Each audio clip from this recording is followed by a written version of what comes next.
নমস্কার, আমি সুচিত্রা পিঠাবিলাসী রান্নাঘরে আপনাদের সবাইকে স্বাগত জানাই। আমার ভিডিও দেখে বোঝা যাচ্ছে যে আমি কি তৈরি করেছি। আজ আমি তৈরি করেছি পোয়া পিঠা। সুজি ও ময়দা দিয়ে পোয়া পিঠা বানিয়েছি। দেখতে কিন্তু কি সুন্দর হয়েছে, খেতেও কিন্তু খুব সুন্দর। উপরটা যেমন মুচমুচে, ভিতরটা পুরো তুলতুলে, খুব সুন্দর কিন্তু খেতে হয়েছে। অবশ্যই একবার বানিয়ে দেখা দরকার যে কত সুন্দর খেতে, যেমন টেস্টি, উপরটা পুরো মুচমুচে ও দারুণ সুন্দর। খুব অল্প টাইমে কিন্তু এই সুজি ও ময়দা দিয়ে পোয়া পিঠাটা তৈরি হয়ে আসে। পিঠাটা বানাতেও কিন্তু খুব একটা বেশি টাইম লাগে না, সামান্য 10 থেকে 15 মিনিটের মধ্যেই তৈরি হয়ে যায়। এরকম পোয়া পিঠা বানালে বাচ্চারা খুব পছন্দ করবে। তো চলুন মেন রেসিপিতে ফেরা যাক। আমি সামান্য 3টে উপকরণ দিয়ে বানিয়েছি। তার জন্য সবার প্রথম আমি গুড়গুলোকে ভালোভাবে পাতলা পাতলা স্লাইড করে কেটে নিয়েছি। আমি কিন্তু এখানে চিনির ব্যবহার করিনি। আমি এক কাপ নিয়ে নিলাম সুজি ও 1 কাপ নিয়ে নিলাম ময়দা। সামান্য পরিমাণে দিয়ে দিলাম লবণ। আমি কিন্তু খুব অল্প পরিমাণে লবণ দিয়েছি। তারপর আমি হালকা কুসুম গরম জল নিয়ে আটাটা ও ব্যাটারটা আমি ভালোভাবে সুন্দর করে মাখিয়ে নিব। আর হ্যাঁ, এখানে কিন্তু অল্প অল্প জল দিয়ে ভালোভাবে সুন্দর করে মাখিয়ে নিতে হবে। অবশ্যই চেষ্টা করবেন খুব অল্প জল ব্যবহার করার। আমি কিন্তু খুব একটা বেশি জল ব্যবহার করিনি, ওই জন্য অল্প অল্প করে জল দিয়ে আমি ভালোভাবে ব্যাটারটা তৈরি করে নিলাম। এই যে দেখুন, আমার ব্যাটার প্রায় তৈরি হয়ে এসেছে।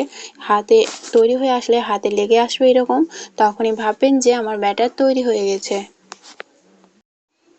এরকম তৈরি হয়ে আসলে মোটামুটি 10 মিনিটের জন্য ঢাকা দিয়ে রেখে দিতে হবে। 10 মিনিট পরে আমি গুড়গুলো যে কেটে রেখেছিলাম সে গুড়গুলো ঢেলে দিলাম। আমি টোটাল ওখানে 2 কাপ নিয়েছি, তার জন্য আমি এখানে 1 কাপের সমান গুড় নিব।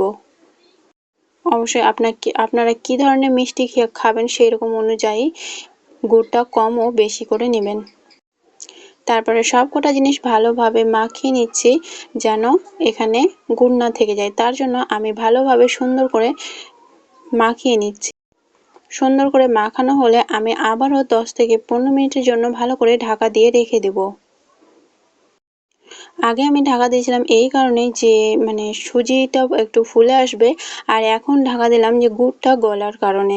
গুড়টা যদি একটু নরম হয়ে যায় তাহলে আমার মাখতে ভালো হবে। তারপর 15 মিনিট পরে আবারও আমি সুন্দরভাবে ফেটিয়ে নিলাম ও ওই কাপেরই হাফ কাপ নিয়ে নিলাম দুধ। এখানে কিন্তু অবশ্যই দুধ ব্যবহার করতে হবে, এখানে জল ব্যবহার করলে চলবে না, তার জন্য আমি দুধ নিয়েছি। দুধগুলো নিয়ে আবারও আমি ভালোভাবে সুন্দর করে ফেটিয়ে নিব। মোটামুটি এখানে 5 থেকে 6 মিনিটের মতন সুন্দরভাবে ফেটিয়ে নেবেন। অবশ্যই কিন্তু এখানে ফাটাতে হবে, না হলে ব্যাটারটা সুন্দর তৈরি হবে না। আমার 5 মিনিট পরে এই যে দেখুন কত সুন্দর তৈরি হয়ে গেছে, একটু নরম হয়ে এসেছে ও আমি সুন্দরভাবে তৈরি করে নিয়েছি। তারপরে আমি একটি হাতা নিলাম ও হাতাতে 1 তাবু হাতা আমি তেলে ছেড়ে দিলাম।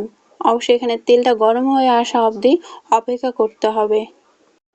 যখন দেখবেন যে এরকম তেল গরম হয়ে এসেছে তখন দিয়ে দিতে হবে। দিয়ে দেওয়ার পরে একটু অপেক্ষা করতে হবে। যতক্ষণ পর্যন্ত ফুলে না আসে ততক্ষণ পর্যন্ত আমি অপেক্ষা করলাম। তারপরে এরকম যখন ফুলে আসবে, ফুলে আসার পরে একটা হাতা দিয়ে ভালোভাবে এপাশে উল্টিয়ে দিলাম। উল্টিয়ে দিলে সুন্দরভাবে দুপাশটায় ভালো করে ভাজার জন্য আমি এপাশ ওপাশ ভালোভাবে ঘন ঘন উল্টিয়ে দিচ্ছি। আমার ভিডিও দেখে বোঝা যাচ্ছে কত সুন্দর ভাজা হয়েছে। এই যে দেখুন পুরো লাল হয়ে আসলে এরকম ছাঁকুনি হাতা দিয়ে উঠিয়ে নিতে হবে। দেখেই বোঝা যাচ্ছে যে কত সুন্দর তৈরি হয়েছে। আমি বাকিগুলো সবকটা একই রকম ভাবে বানিয়ে নিলাম। গুড়, সুজি ও ময়দা দিয়ে কি সুন্দর পোয়া পিঠা আমি তৈরি করে নিলাম। দেখতে যেমন অনেকটাই সুন্দর, খেতেও কিন্তু খুব সুন্দর। যেমন বাইরেটা পুরো মুচমুচে, ভিতরটাও কিন্তু পুরো তুলতুলে নরম। এই যে আমি দেখুন একটা ছিঁড়ে দেখাচ্ছি, দেখে বোঝা যাচ্ছে কত সুন্দর পুরো তুলতুলে হয়েছে, ভিতরেও কিন্তু একটুকু আটা থাকবে না। অবশ্যই একটু টাইম দিয়ে ভাজার চেষ্টা করবেন, তাহলে ভিতরে একটুকু আটা থাকবে না। তারপরে আমি ভালোভাবে সুন্দর করে সাজিয়ে নিলাম। সাজিয়ে নিলে আমার রেডি। আর হ্যাঁ, আমার ভিডিওটি দেখে যদি আপনাদের ভালো লাগে চ্যানেলটিকে সাবস্ক্রাইব করে পাশে থাকার অনুরোধ রইল প্লিজ। আর লাইক কমেন্ট শেয়ার করে দেবেন। আর হ্যাঁ, এই পোয়া পিঠাটা বানাতে কিন্তু আমার খুব বেশি টাইম লাগেনি, খুব অল্প সময়ে খুব সুন্দরভাবে আমি তৈরি করে নিয়েছি।